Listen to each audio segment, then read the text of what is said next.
Sì, è un po' triste vedere anche tutte le corsie riservate, però gente ce n'è, insomma, è un dovere venire anche.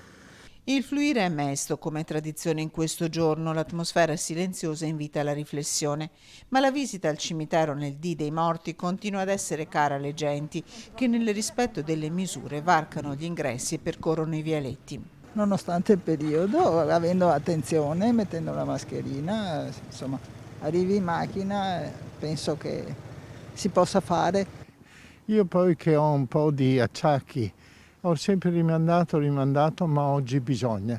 Ecco, proprio è necessario come italiano e come cattolico. Disciplinato l'andare stretto da transenne con un percorso in entrata e uno in uscita e delimitazione dei flussi, ma per questi viali si va. Ad aprile il cimitero maggiore aveva accolto il mesto viaggio delle bare dei morti di Covid in arrivo dalla città di Bergamo, gente che qui è stata cremata prima del ritorno in terra lombarda. Il rito della sepoltura è stato silenzioso e solitario nei mesi del lockdown, anno che resterà nella memoria questo 2020, sigillato in questo giorno dal grigio cielo novembrino.